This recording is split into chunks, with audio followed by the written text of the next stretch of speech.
Hey Mel, Yes. got a question for you. Okay. How does Babylon 5 decide that you cure alcoholism? Money or marriage? Is it marriage? Because some Apparently. people might say that it's the opposite. Oh gosh. I think it's hyperfixation on revenge. I mean, they definitely gave him something to hyper focus on. Could it be that? Well, I will admit, I think that Garibaldi is an alcoholic. That's his thing. But where he gets his other dopamine rush is being hyper focused on something, so it gives him a really good, like, positive feedback. You know what I mean? Mm-hmm. And this might point out to a lot of things because I make fun of him about everything that he does in this show that shows that he's not good at his job. He's terrible at it, but he's nosy, and him being curious scratches that itch for him. Mm-hmm. And when he feels powerless and cannot like fulfill his curiosity, he's like, I'll just have a drink or two or three or a whole bottle, but Mm-hmm. I'm not a doctor. I don't know much about alcoholism or too much about addiction, so I'm not gonna say too much about people that are dealing with that issue. I'm talking about Garibaldi, a fictional character. And he seems to be exhibiting some extremely recognizable patterns here. Yeah. This episode comes across as being, once again, we're trying to end this whole thing. Goodbye. Right. Like that, this whole episode was all about people saying they're about to leave Babylon 5. And granted, yeah, there are 2 more episodes left. 2 more episodes left. And I'm trying to figure out, like, okay, we only got 2 more episodes left. Where's the story gonna go? Because this was episode 20. I know the truth. I've seen this. So we technically have 1 more episode to tell on the station. and then the final episode. So it's like, what are the stories they're gonna tell? I think that'll be pretty cool to find out. Maybe they'll do like a jump into 2 years from now and see if Garibaldi fulfills his task or if he gets, put to sleep by Lita. Mm-hmm. Mm-hmm. A couple of other things happened in this episode. And we can jump into it just to kind of move along because we learned some things. The cool thing about this whole show, I like that we continue to learn things. There's always progression. Even though this episode didn't have like a ton happening, there wasn't much going on. We have a mystery assassin, a failed assassin attempt. Somebody did die. But it was kind of like, it's a thing. But we open up and we're in customs, and there is a woman that is struggling to get on Babylon 5. And when we pan over to her, she looks really familiar. Who is she? Number 1. Number 1. Yes, number 1. She was the leader of the resistance on Mars. She's the one that basically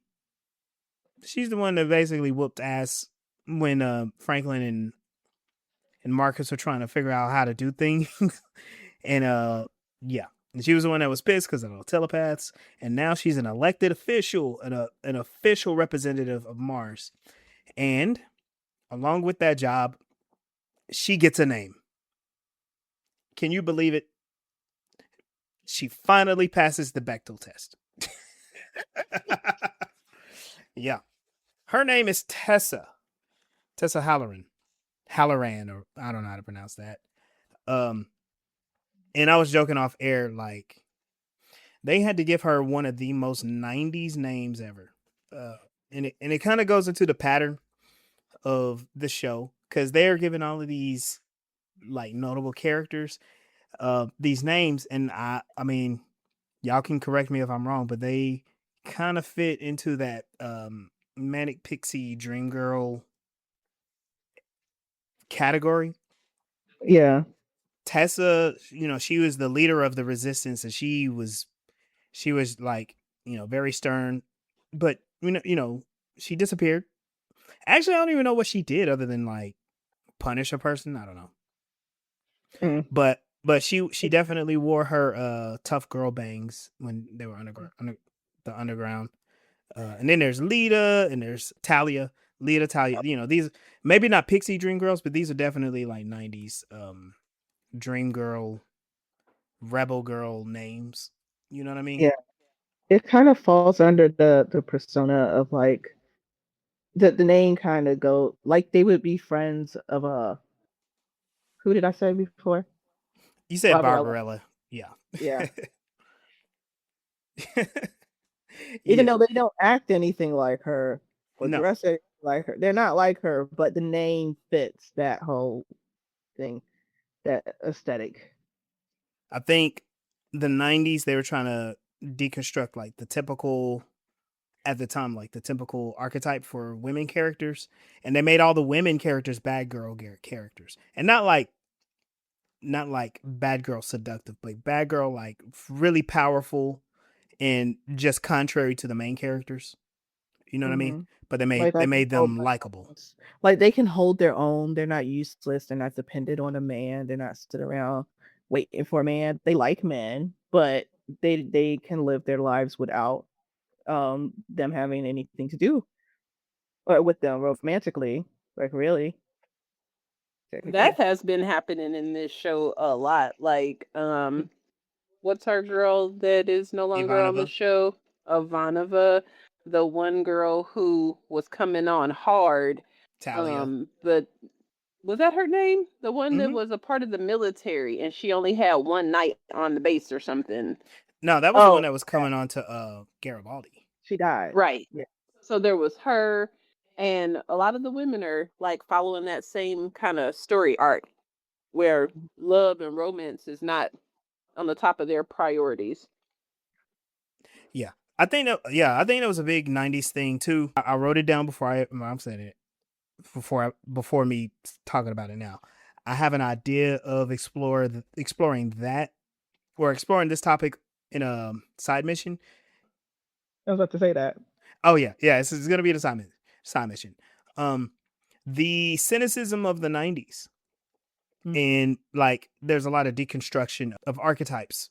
For instance, like all the characters, like Sheridan is definitely like the Jesus Christ character, right? He dies and comes back and he saves the universe. Fine.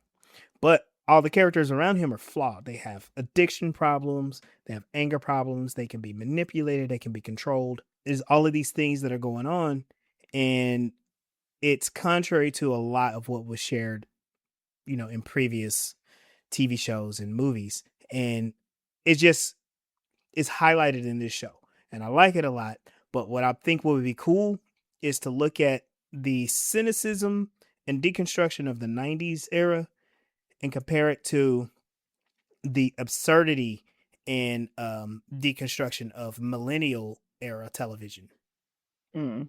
You know what would be a nice way to compare them though? What was that? Because Stranger Things does like most of this show is taking archetypes and giving them nuance. Because in the Mm-hmm. 80s, Yep.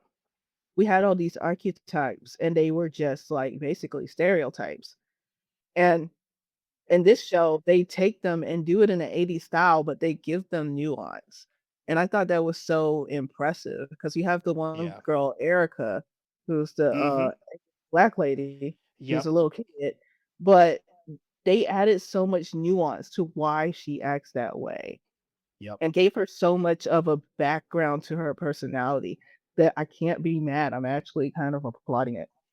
Yep. Yeah. Stranger Things is a good kind of I think it all comes around. Oh yeah. I like how they start off because they have the friends, the nerdy friend, like the super nerdy friend, the shy friend, whatever Mike is. I think Mike is kind of like the outgoing extrovert, and then Lucas is the black one. That's and then I feel like in season 2, I feel like in season 2 they completely threw all of those tropes out. It's like, yeah, Lucas is black, but he's a kid that you need to get to know. He has depth and nuance. Mm-hmm. Yeah. And then the girl, and then they like fixed all of that. Yeah. All right, let's jump back into this. Okay, so number one, Tessa, she's struggling to get in customs, and it's Zach. He comes up and is like, hey, who are you? And she's like, my name is Tessa.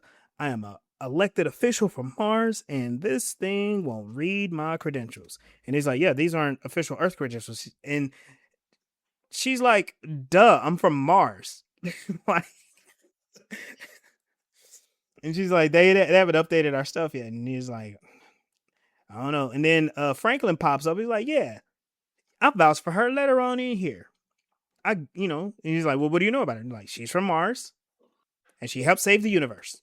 Let her in. She helped save the universe. She helped save Sheridan. She helped stop the war. Let her in. And Zach, being a jerk, is like, all right, but you better get your stuff fixed. It's like, come on, bro. Mm-hmm. And they immediately take her straight to Garibaldi. And what do we learn about Garibaldi right here? Garibaldi is experiencing detox. And I don't know, man. It seems like they're trying to say something with this, because when Lise shows up, he is turning his whole life around. So he's in the bathroom just throwing everything up. And she's on him. She's like, look, you've been through this before. You know it's going to be tough. You know what it's like. And he's like, yeah, but I don't like it. And again, I don't know anything about addiction, alcoholism, any of that stuff. So watching it seems terrible. Also, like, I don't know about y'all. Me personally, I hate throwing up. I hate throwing up. My body, everything feels like it's going to like rip in half when I need to throw up, and it hurts. So I don't know. Some of y'all be throwing up real easy. That does not happen easy for me. My body resists it. So I'm gonna keep calling her number one, or Tessa. So Tessa comes in and she's like, you're who I need to talk to, Garibaldi. You and Lise are in trouble because someone is here to kill you. Dun dun dun. Surprise, surprise. Billionaires with a hit on the head. Who would have thunk it? Now, what's cool is there's some world building here, but we don't get too much of it. And it made me think about, like, Straczynski's trying to do something. Is this world building, or is this critique? Because they're talking about how the Earthling corporations that were on Mars don't like that Lise runs Edgar's Industries.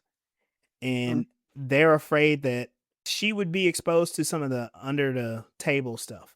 And she's like, oh yeah, Edgar's kept me away from all of these shady business deals. I know nothing. And also, like, she kind of pieced out a lot of the stuff too. She was just like, oh, y'all got business? I'm out. Plausible deniability. And like, how did she end up with the business if you had a whole board running the business, but she's just married to you? I guess maybe he didn't trust the board and decided if it's going to go down, it might as well go down with her. He knows nothing about it. Like, why would you leave it to someone that you didn't trust with the business when you were alive? Maybe it's one of those things where it's like, you know what? Don't ask too many questions.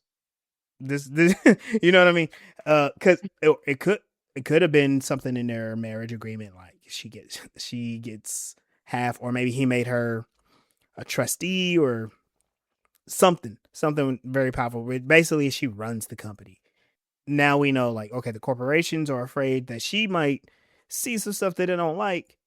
And then there was a comment about Garibaldi, like, yeah, with Garibaldi around, he's the type of person that would be snooping into this stuff anyway. So we got to get rid of both of them. And I was like, wow. So they just ordered a 2-for-1 special. And I wrote a little comment here, like, let's remember fascism. And this is what I was thinking. Maybe Straczynski's making a comment about it, because they were talking about how the corporations, when the Civil War was over, they ran for cover. And so they were doing a lot of shady stuff on Mars, for Earth and for themselves. Because remember, Edgar was like, don't worry about Earth. We got them in our pocket. We're cool with that. It's these telepaths we got to get rid of. They financed a lot of dark projects for the government. They did a lot of shady stuff. They came up with the telepath virus, all of those things. And they basically were a medical technology corporation. So, and then when Mars is liberated, now they want to run for the hills. And so it just makes me, for me, I'm like, remember, fascism exploits these circumstances. So when there are authoritarians in positions of power, the corporations rub up with them. It's like, yeah, what you want to do, you want to take all the money from them and give it to us, and we'll make sure that you stay in power. That's what happens. And that's what was going on the show, but it wasn't highlighted. And I think that's just kind of interesting. That's something really cool to look at, but it's treated as if like, this is just how it is. Yeah, I mean that's how society treats it. Yeah. Like, the corporations and the billionaires, they get to do whatever they want. It's just how it is. We can't do anything about it, even though they depend on you being stupid about it in order to keep doing it. And then they're the vehicles used to make sure that authoritarians can like undertake a lot of their horrible acts. There are some corporations that are still big and profitable today that did some horrible things in World War II in Germany and in Japan. So, yeah, it's wild. And a lot of them are seen as prestigious names, but they were on the fascist side. Just a little something to think about. All right. So what we learn is the hit is supposed to take place in the next couple of days. This is just before Lise and Garibaldi are supposed to leave. Franklin clocks what Garibaldi says. He's like, yeah, we're about to leave. And Franklin's like, hey, is there something you want to tell me, Garibaldi? Because he didn't tell Franklin. That's his buddy, though. But remember, that's his buddy that he shut out. Oh, yeah, that's true. Yep. Because he needs to talk about it. Right. I thought it was kind of funny because Franklin was trying to be there for Garibaldi the way Garibaldi was there for Franklin. And Franklin was like, all right, cool, whatever. Right. He insulted him. It was like, it's not my fault. You never saw a bottle you didn't like. But then Garibaldi was just like, no, you stay the hell away from my life. Anyway, but he has to reveal like, oh yeah,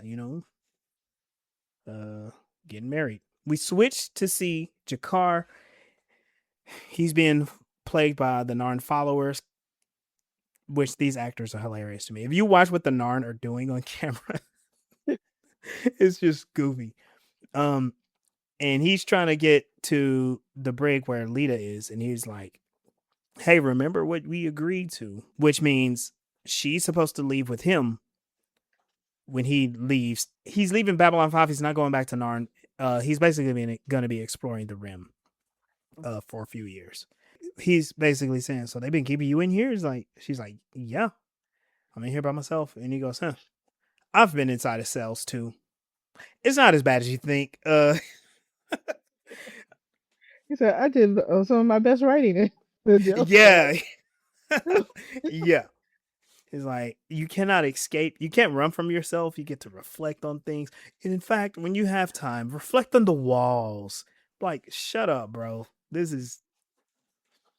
And then they have her harnessed in such a weird way. It's kind of like a straitjacket, kind of, but it's just her arms that are bound. I felt a little uncomfortable about that.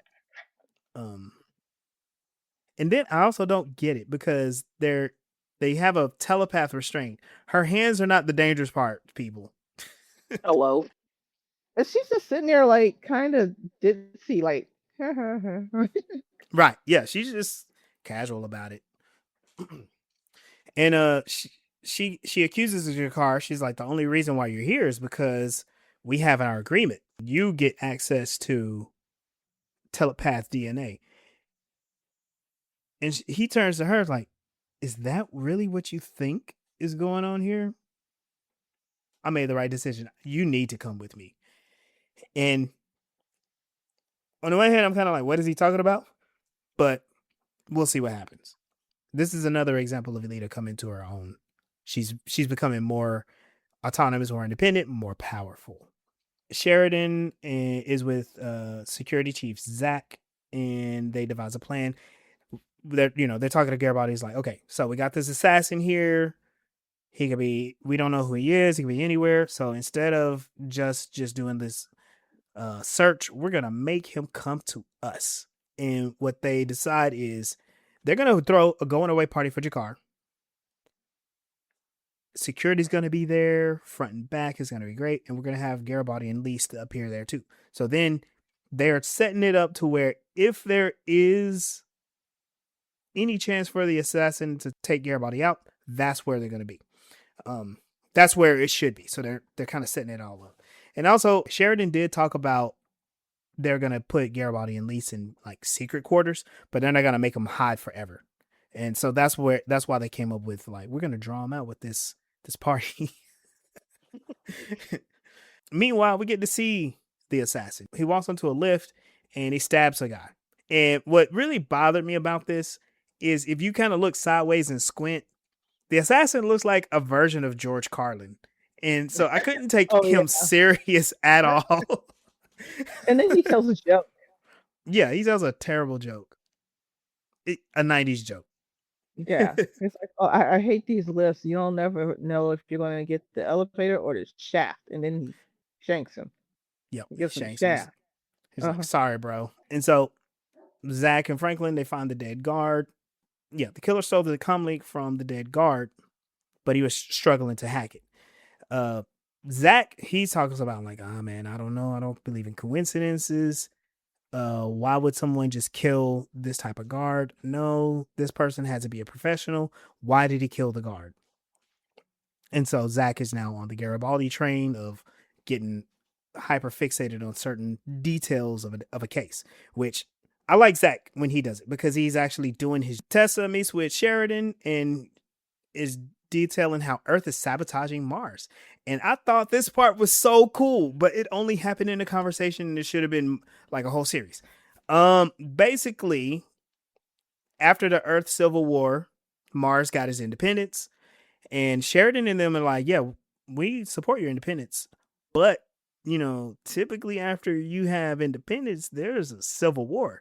And she's like, yeah, exactly. We think that's what Earth is trying to do to us. They couldn't defeat us with their oppression, so they're using bureaucracy and red tape, and they're trying to fuck us up in the way that we govern. And so they're going to put pressure on Mars, and then we'll eventually come to blows with each other, have internal fighting, and then here comes Earth to save everybody, to restore order, and then we're back to where we began. Want to be the solution to a problem that you caused. That they created. Yep. Mm-hmm. And of course, it's with the assistance of the corporations. I'm just throwing that out there. It's not explicitly stated, but it's in there because that's where Eggers even came from. Anyway, so Sheridan he reiterates like, hey, we recognize Mars' independence. Here's what we need you to do. We need you to set up a special office on Minbar, and then we can set up an account. You're going to get paid. We will support Mars in that way, which means Mars is joining the Interstellar Alliance. That's kind of cool. And then he goes, I might, while we get this all together, I need you to stick around for a couple of days. And she's like, why? He goes, I can't really tell you right now, but I'll let you know because I have an idea. So the assassin finally hacks the comm system, and he's able to hear the comm chatter for Babylon 5 security. Cool. Got that set up, figured it out. Jakar is confronted by Tranil, which is I call him the zealot. He's the zealot Narn. And I wanted to get your thoughts on this part, Mel. So he's like, Jakar, I've come a long way to see you. And Jakar is like, good for you. He's like, I came all this way, like, you can't leave because I spent all of my money to come and learn at your feet. And Jakar is like pissed off. He's like, yeah, but you cannot learn anything from my feet. That was funny. That was That was clever. great. And then he tells him, he's trying to leave. He's angry. But Tennille's angry. Is like, no. I did all this for you. Like, you owe us, Jakar. If it wasn't for people like me, you wouldn't be in a position that you are in. And this is kind of where what I see is what happens. It's like it's when the other shoe drops with a cult of personality. When you elevate a person that does not want that elevation, then they start to get threatened by their followers and parishioners, right? Yeah. You need to take into account docuseries such as The Fan with Wesley Snipes. And what was that other one? Selena? Yeah. Now that one actually happened, the first one. I was just joking. But it was a movie though. yeah, you gotta like be careful with these people because their whole mental psyche is like quite fragile. And the way Jakar snatched and broke that statue of himself, I knew that was a bad idea. I'm like, boy, he gonna kill you. The fuck wrong with you? Yeah. Gotta be nice to people. People have to be careful, like what they say about Taylor Swift, because her fans will send death threats. Yeah. And actually mail stuff to them. And the Barbs, I want to say, were oh like my that. God. The Barbs, the Bees. The Bees, they have disbanded, kind of. I mean, but it's wild that there's like you said, the stands, because that's what this guy is. He's a stand. Yeah. Jakar has a whole bunch of stands. That's wild. He would be viral if they had the internet at the time. They're basically saying like, people don't care about you for you. They care about you because of us. And you need to come home. You need to be our holy character so we can worship you. And if you don't, then we'll tear you down. Which is wild to say. Jakar doesn't even want to be there. Mm-hmm. And they're threatening him. It makes me think of, and this is kind of out of my upbringing, it makes me think of like popular preachers or pastors where people just gravitate to them and they elevate them as, oh, this great man. And they're like, no, I'm not really that great. I just see things this way. And they're like, no, it's a great man. And then when they make like a mistake, they show that they're flawed, then they completely turn onto this person and try to attack them. And that's what this looks like. That's happening a lot now with like political people. Oh, absolutely. Like it's so weird. They see them as this thing, and then they take advantage of them being these people actually want to be seen as something, so they gravitate to whatever their fans are seeing them as, and then when they don't perfectly fit that, they oh, this is one guy who does like the look smacking, whatever that stupid mess is called. And he's very conservative, and he said that he would rather vote Democrat than vote for J.D. Vance because he's fat. What? Yeah, he's not attractive enough to vote for, so he's going to just vote for the other side because the guy that they think that the other side is going to promote for the next election is more attractive. It's literally about looks. It's crazy. That is wild. Yeah. No issues, no concerns. No other politics. He calls himself no politics, no economics. For the white person because he is not attractive. And he's overweight, apparently. Wow. Yeah. He's not even that old. Because even though a lot of them don't like to be called fascists, there is something that's very interesting about fascists and nationalists. They value aesthetics over just about everything else. It's kind of wild. All right. So Zach discovers the stolen link. He's in med lab looking at the effects of the murdered security officer, and he sees at the bottom of the tray the comm link that came off of him, and he's like, "Wait a minute, what's wrong with this?" He's having trouble picking it up. And he talks to Franklin, "Hey, Franklin, did y'all mess around with this?" He goes, "No, it just came off him." He's like, "Yeah, but it's sticky. It's like an adhesive on it." And he's like, "Oh, that doesn't make any sense. We use molecular bonding. This has to be fake. Haha, it's fake." and Zach puts it together real fast. It's like, wait a minute. So he must have switched the real one for this fake one, which means he has the real one, and which means he's been listening in on security, which means this would be perfect. This would be a perfect tool for a killer to have right now. And so he's like, I got an idea. So he leaves. We see the whole party come together. It is a nice little party. Is this the Zocalo or what is it? It looks like it's in the Zocalo. Like, they have the people set up. They have a stage. All kinds of stuff. They walk Jakar in to go have a seat. And they walk Garibaldi in, and they have security watching. And Zach goes, "Has anybody seen anything?" He's like, "No." He's like, "Just when I give you the signal, you go."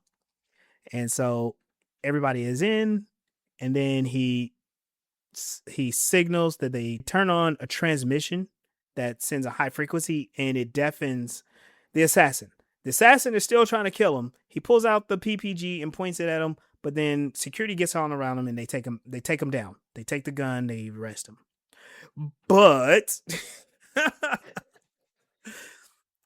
Tranil, the zealot, he looks at Jakar and goes, "Jakar, you are not worthy of us." And he pulls out a PPG and he just starts blasting. Oh, foul.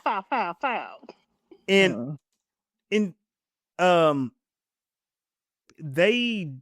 who is it? Is it Garibaldi or Sheridan? Jumps in the way, pull Jakar completely out of the way. The bolt goes past both of them and it hits Lise right in the shoulder and she goes down. Bam.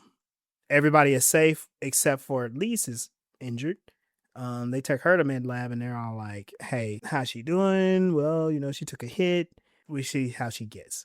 Garibaldi is like, "You need to give me some alone time with this assassin so we can figure some stuff out."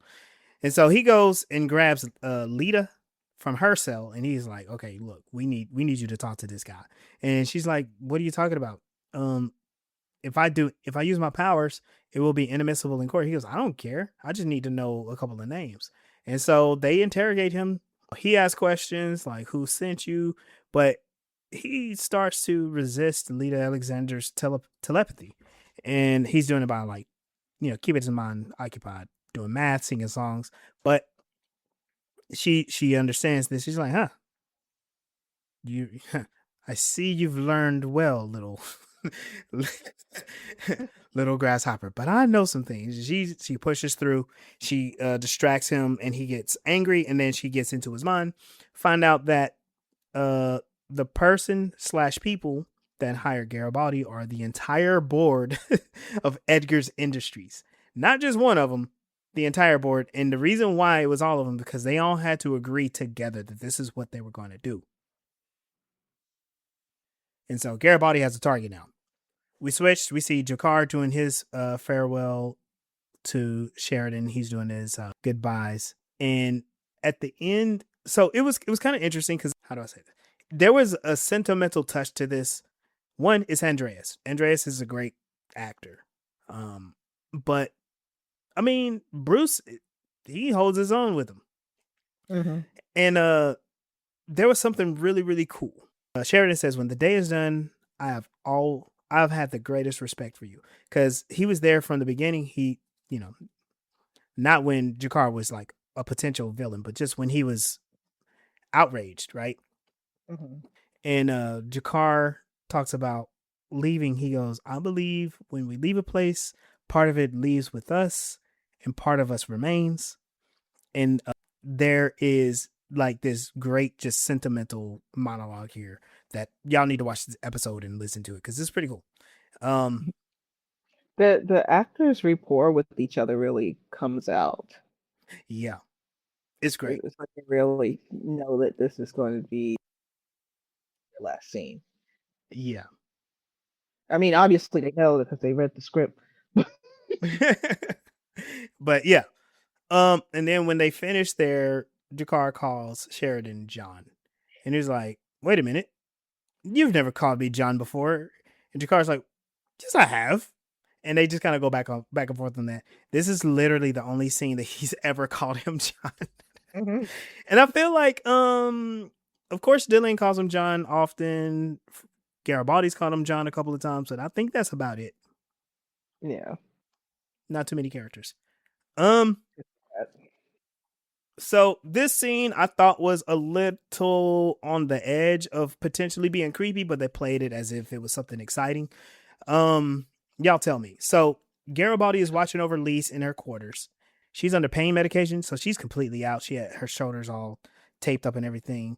And when she wakes up, there's Garibaldi. He should be watching over her. And he asks her, hey, so what did he say? So you're Baptist, You're right? Baptist, right? Mm-hmm. Yeah. First Baptist of Mars. Yeah. I mean, they know each other Reformed. 50 years. He should know. Right. Unless she bouncing around to Christianity or whatever, or religion. Right. And he's like, well, there's a priest or a pastor down the hall. I'll be right back. Maybe he said chaplain, something like that. Down the hall, I'll be right back. And she goes, wait a minute. I thought you said I was going to be okay. He goes, no. It's not last rites. No. See, I had this idea. All this crazy stuff has been happening. We should get married like right now. Mm-hmm. And she's all for it. She's like, okay.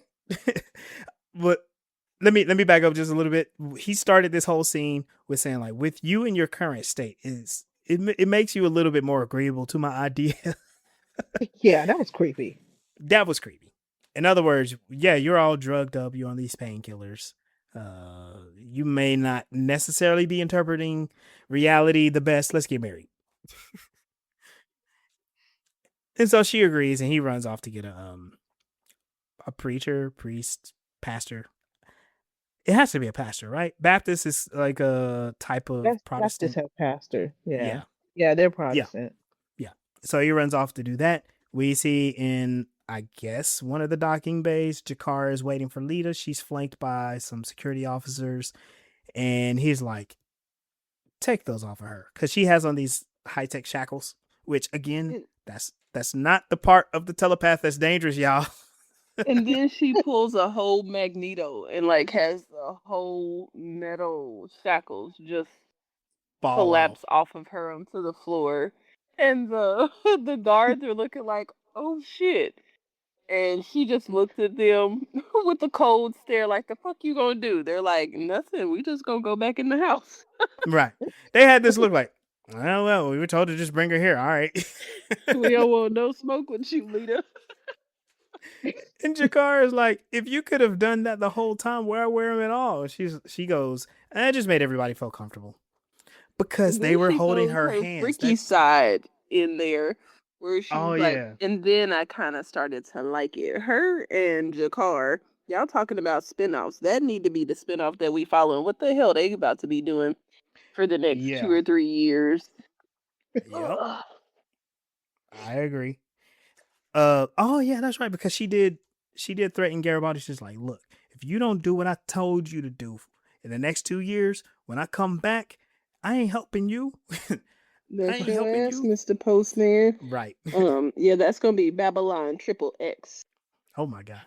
So are they like the it's like that movie XXX where they're like spies and extreme what do they call those? Stunt people? Yeah. Mm.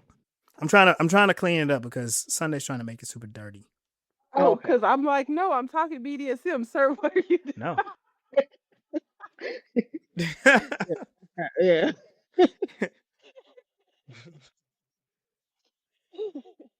So we fast forward. I guess we forward in time because we're on Mars and Garibaldi calls into Edgar's industry during their board meeting.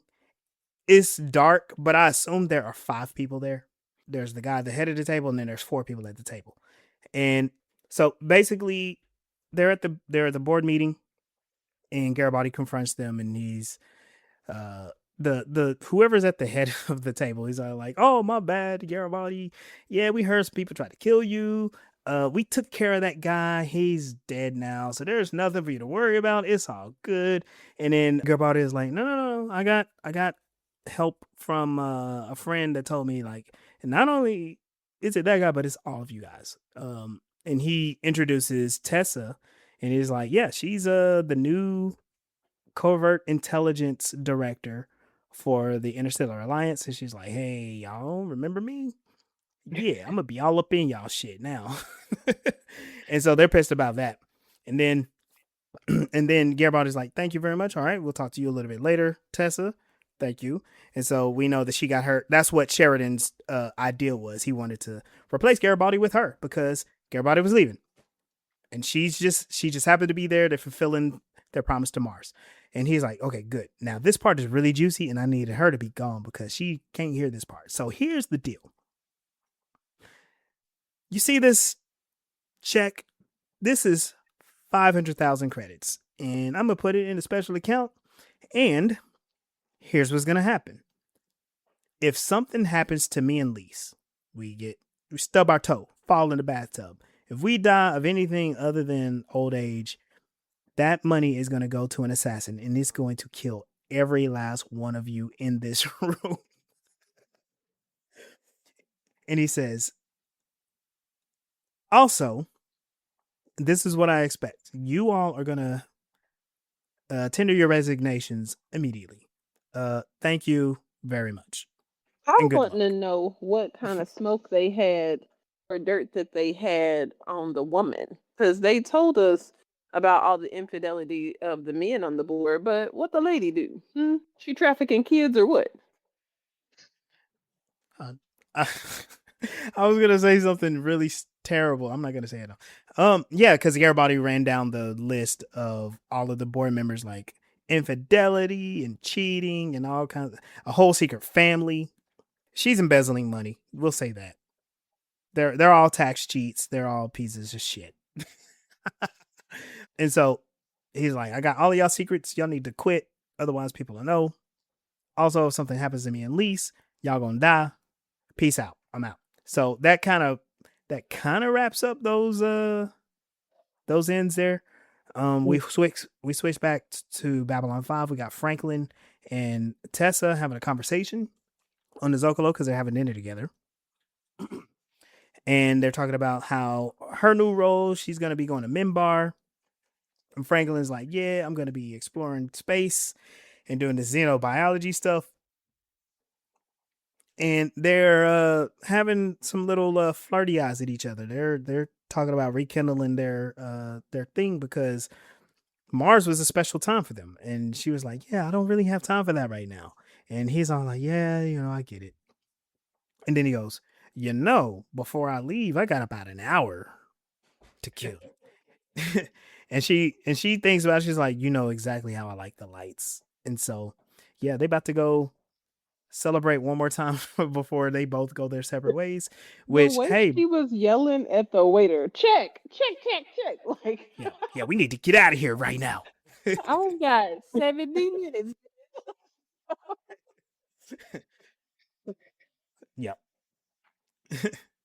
And then we get some final goodbyes.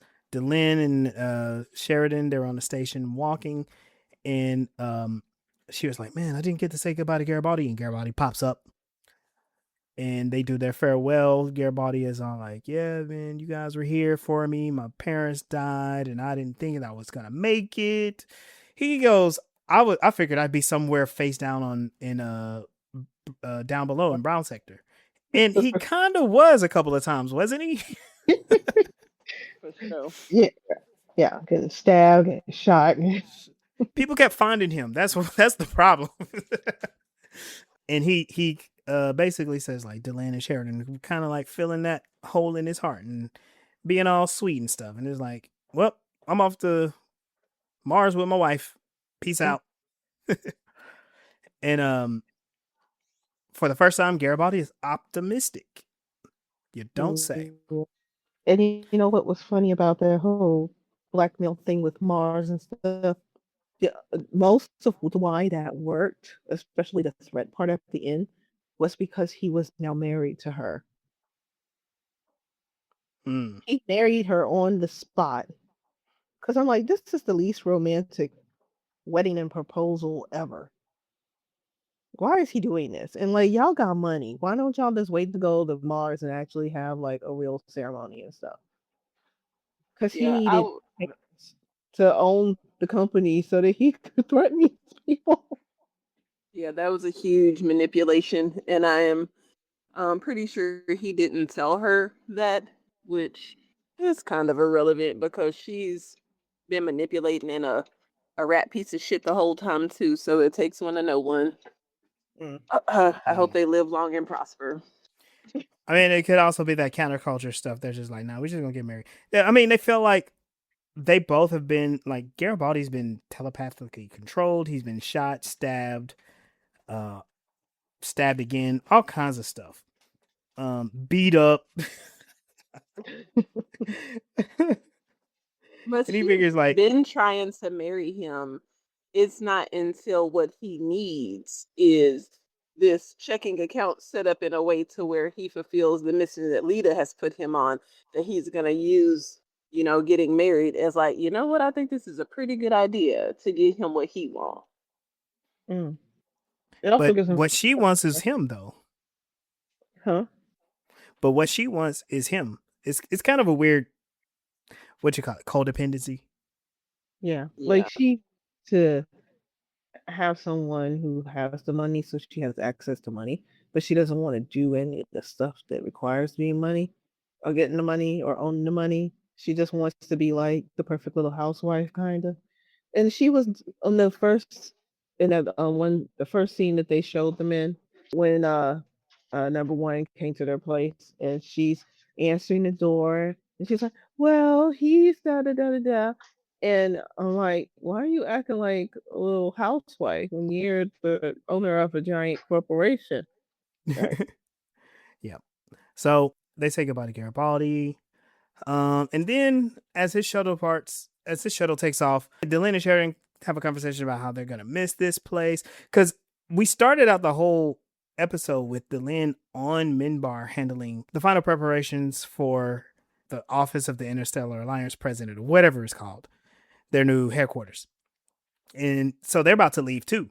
And she goes, we haven't walked the whole 5-mile length of this station. He goes, yeah, too bad. She goes, well, let's do it now. He's like, right now? She goes, yeah, we don't have any other time. And he's like, all right. And then they walk through the door and they start their journey and the show ends. I thought it was funny because she does that to him all the time. She talks him into something and he's like, wait a minute, right now? What? And she's like, yeah, let's go right now. And then he's like, all right. It's a very Sunday thing to do. When I say stuff, I mean it right now. Yep. So it made me think about the travel on the station because I don't see anybody getting around any other way other than walking or up and down on the shuttle or the escalator, elevators escalators, or whatever. And they got those shuttle things that we've seen like 2 episodes of. Yeah, the one that Sheridan jumped out of when it was bombed. Yeah. I guess I remember that. The internet. Yeah, I do remember that. I remember that. I keep thinking about when they were talking about the revival. It's a Warner Brothers project, so that means it's never gonna happen because Warner Brothers is stupid. No, they are. Their whole thing with Netflix and it's dumb. Straczynski, I don't know, crowdfund buying the rights to Babylon 5 and take it to like Apple TV or Amazon or something like that. Get your hands on it and get it away from those stupid people. We can have Babylon 5 Triple X with Lita and Jakar. Oh my god. Keep it away from Sunday too. Do they need is Straczynski still alive? Yeah, yes. That's what I was just thinking, but I wasn't gonna say that. I should have looked it up because like I don't know, for some reason it shocked me that Rottenberry and Asimov are like a year off from each other. Yeah. But then Asimov died in the 80s and Roddenberry died in the 90s. 90s, yeah. Yeah. But That's Asimov's wild. work just sounds like it came from another time. Like It probably did because though. He did a lot of his writing in the 50s. yeah. A lot of Whereas like a lot of the stuff that people really like anyway. yeah, and Roddenberry, well, Star Trek is from the 60s. Even though Yeah. he did do writing in the 50s, he was doing like cowboy stuff. Yeah. I learned some facts about Roddenberry, and I'm gonna double check it just to make sure it's not just some internet BS. But like he survived like multiple plane crashes before he started Star Trek. Uh I'm like, what? How often does the same person crash a plane? And I think it was because he got into helping plane like airlines with their safety and stuff too. So Oh, that's okay, that makes interesting. Yeah. yeah. So Hmm. yeah. I was I'm gonna also double kind of check that to make sure it's true. they're yeah, they were the age to go to World War II Yeah. because they're like a year or two younger than my grandfathers. Oh yeah. I know for sure that my one of my grandfathers went to World War, but he didn't go. He Oh served. shoot. He didn't go nowhere. Well, his Yo. that's side mission. No. Well, it's real quick. His uncle owned a barbershop, and he and all of the men at that time had ran the barbershop, so he knew how to cut hair. So they drafted him because it was World War II. They they knew that he found out that he knew how to cut hair, so he spent the entire war on base cutting hair. Like cutting hair. Hey, we got you got skills. We know what we need you for. Right. Yeah, Gene Roddenberry. He was a pretty boy. Gene Yeah, Roddenberry survived 3 plane crashes. Mm. whoa, Wow. that's wild. I think it's weird though that the military makes it mandatory to have a specific haircut. Like, what is the purpose in that? Because now that you've got like women serving, you're not shaving all they heads. Like, No, it's just it's weird. weird. Like at first it was practical because if you're going out onto the field, you don't want to have to worry about your hair growing to the point where it's getting in the way. So they would cut it super short so that they could be out there for like a month and their hair wouldn't get too long. And now they have to like for women they have to have it tied down a certain way so that it Yeah. also wouldn't be in the way. It's about it not being in the way. What the beard part is stupid because like genetically or what is it evolutionarily why men have beards is to protect their chin from being hit. So, like, if you went by science, they should have beards, and now they're required to cut them to shave them, and that's being a problem right now when it comes to diversity because black men can't shave as often as they're supposed to.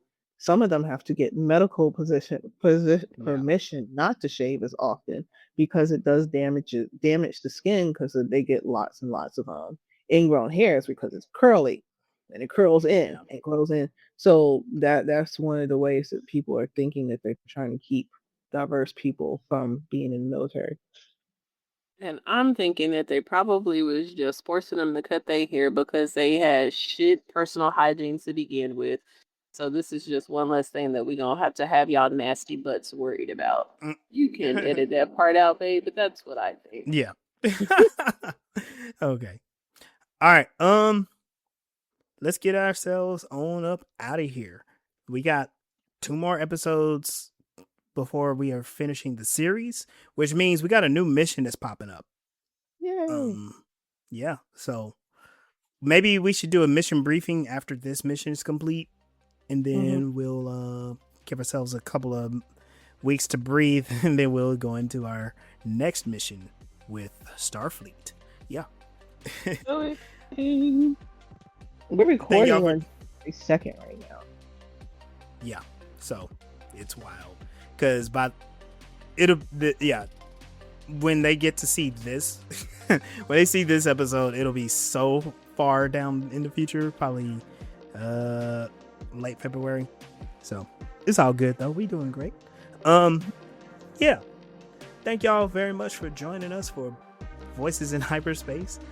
You can catch us on all of your favorite streaming platforms. A great place to find us is on YouTube and TikTok. Let's continue the conversation on Facebook. All of those at Voices in Hyperspace. I'm Legendary Black Lion. You can find me on Instagram and TikTok at Legendary Black Lion. I'm Melba Sima. You can find me and my books at melsrebellion.com. You can find me on TikTok, especially on Saturdays at 6 Eastern Standard Time, where we go live and do some of these side missions we keep mentioning. Yeah, we need to do. That's what one of our mission briefings need to be. These side missions, something like that. I don't know. Hey y'all, this is Sunday. You can find me at a poker table. Thank y'all for hanging out with us, and we'll see you next time.